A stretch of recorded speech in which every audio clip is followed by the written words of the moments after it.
Assalamualaikum warahmatullahi wabarakatuh. Kami dari kelompok 2. Di sini kami akan menjelaskan terkait dengan desain dan analisis kolom langsing. Perkenalkan, nama saya Gusti Pramudia Ananta Mahmutkam, absen 11.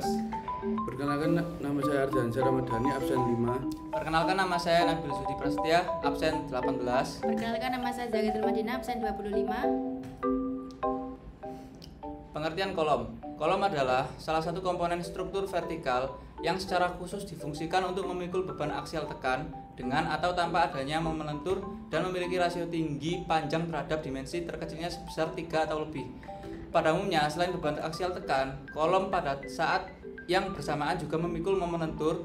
Momen lentur dapat timbul pada elemen kolom yang merupakan bagian dari portal gedung karena harus memikul momen lentur yang berasal dari balok, atau juga momen lentur yang timbul akibat gaya-gaya lateral.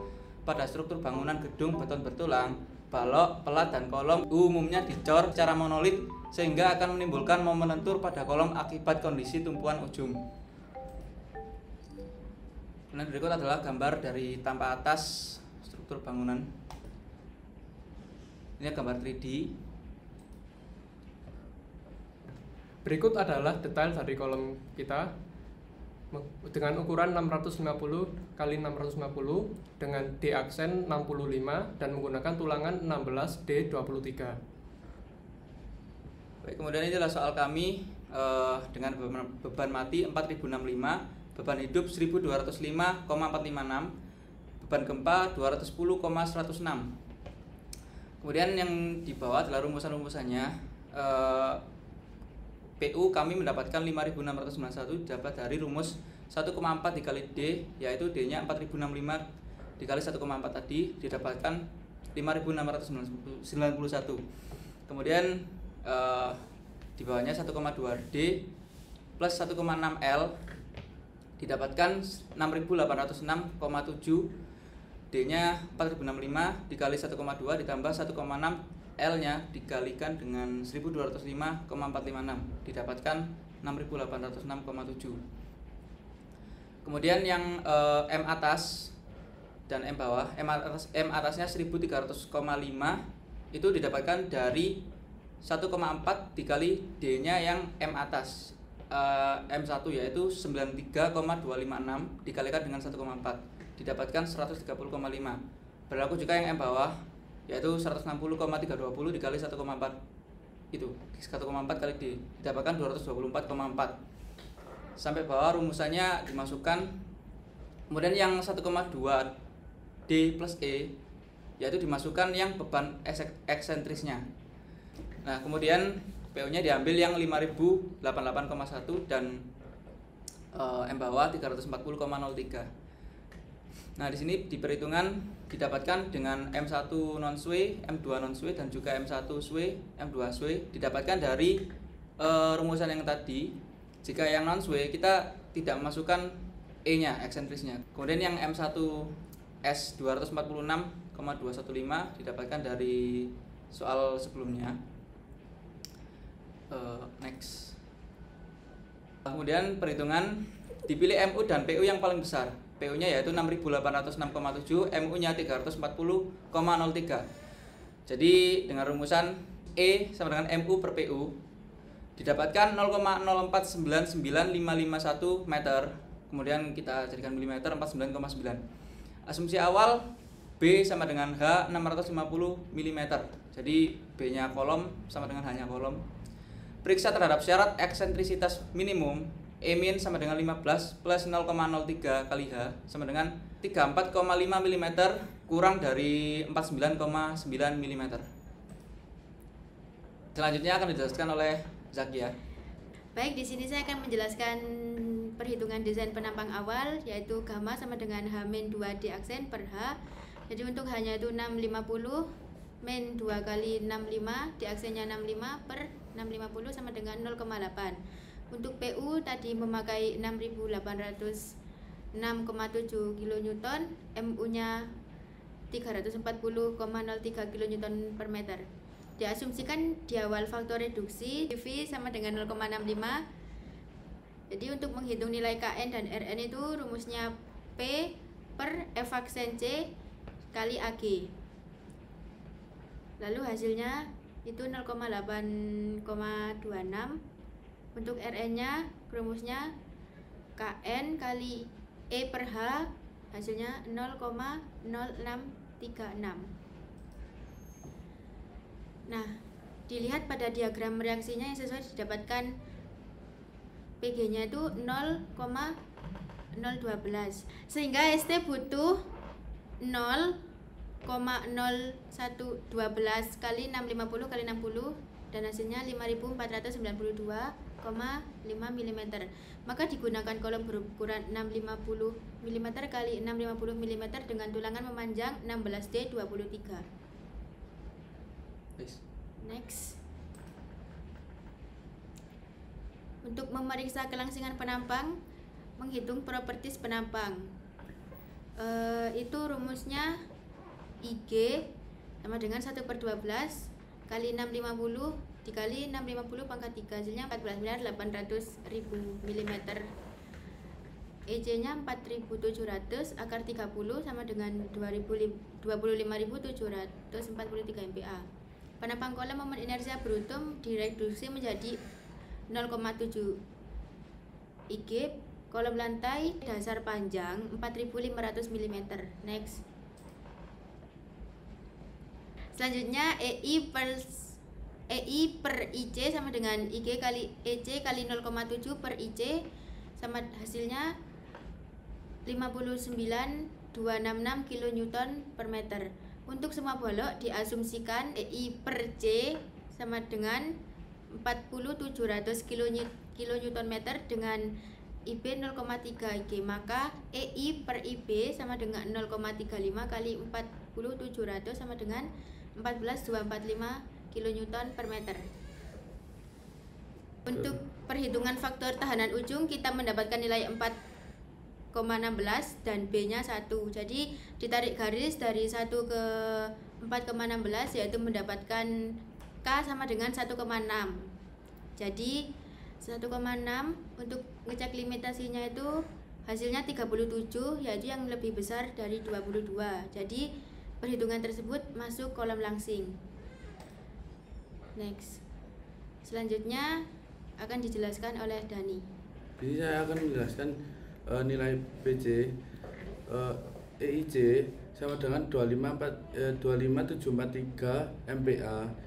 Untuk IG-nya 14.800.000 mm. Untuk EI-nya 200.000. Nah, untuk menghitung TSE 5650 masuk kurung 650 dikurangi 65 kali 2 per 2 kuadrat, yaitu hasilnya 380.588.000 mm. Nah, untuk konversi nilai beta sehingga EI mendapatkan nilai 15.231,6 kali 10 pangkat 9 Newton mm.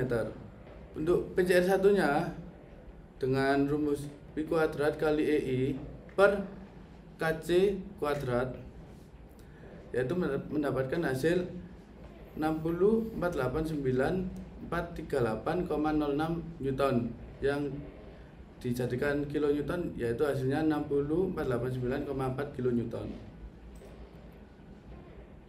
Nah, di sini ada denah kolom.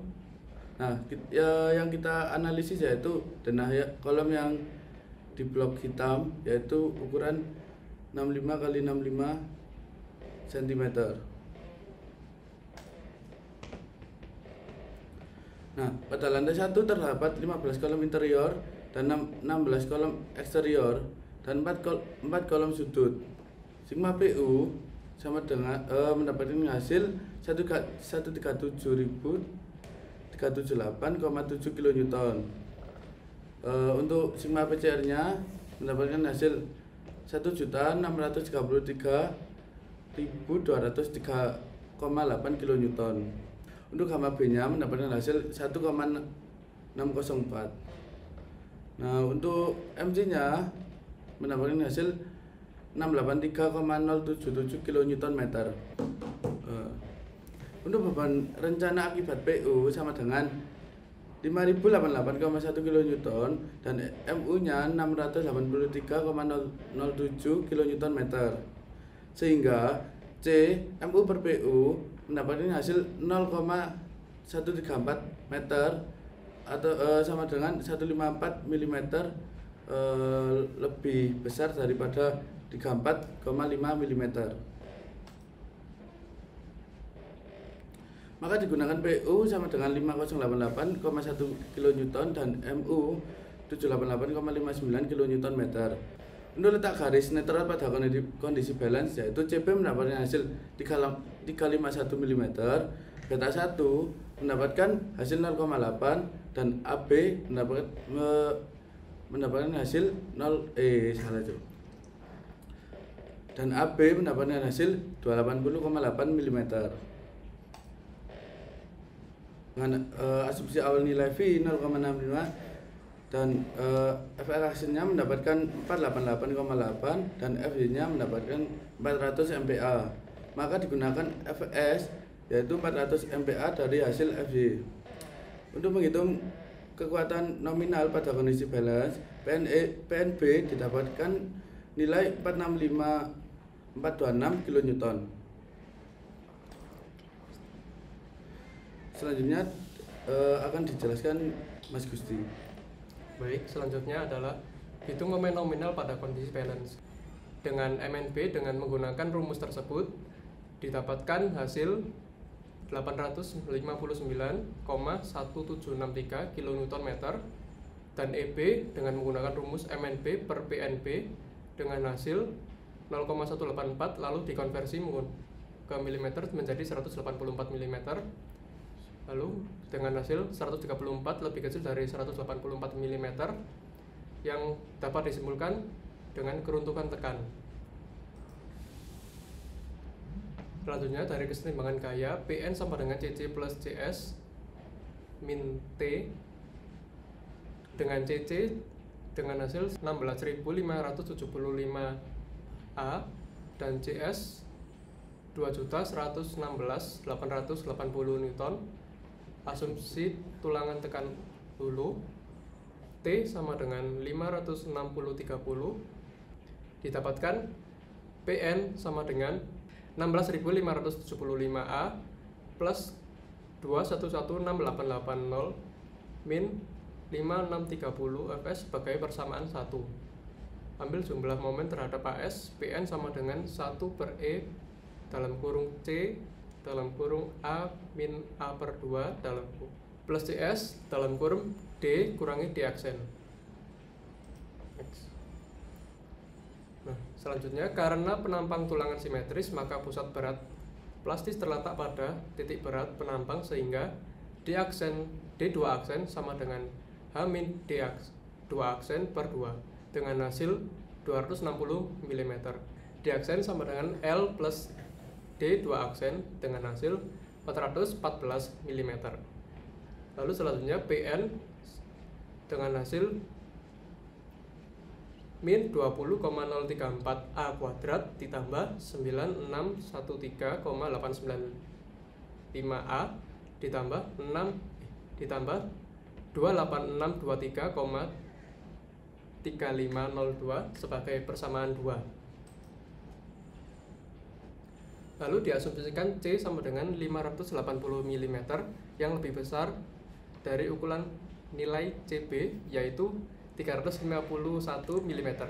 Maka A sama dengan beta 1, C sama dengan 0,8 dikali 580 sama dengan 464.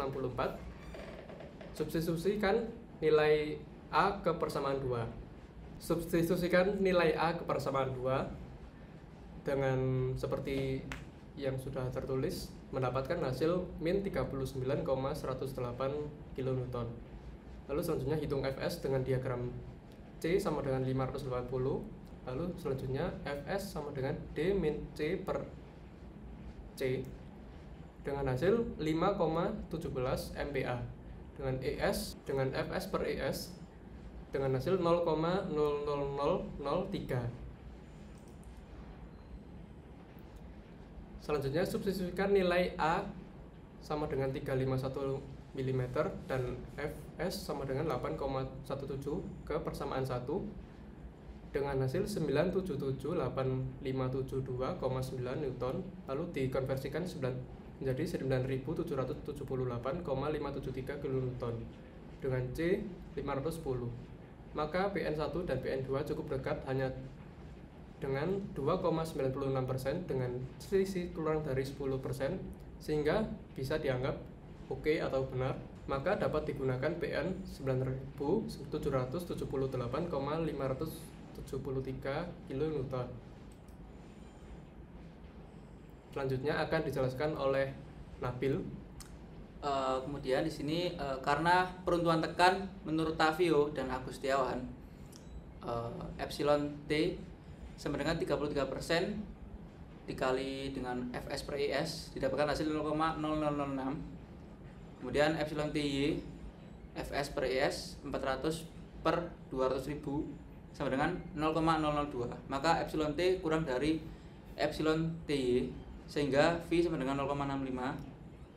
Kemudian kita cek dengan perhitungan pendekatan Whitney dengan rumus PN didapatkan 10.009,921 Newton dikonversi menjadi 10.009,992 kN. Dengan VPN sama dengan 1216,522 kN dikali 0,65 didapatkan hasil 5.990,7 dengan PU 5.088,1 kN. Kemudian VMN sama dengan 5.990,7 dikali 0,154 sama dengan 922,574 dengan MU 788,59 kN per meter.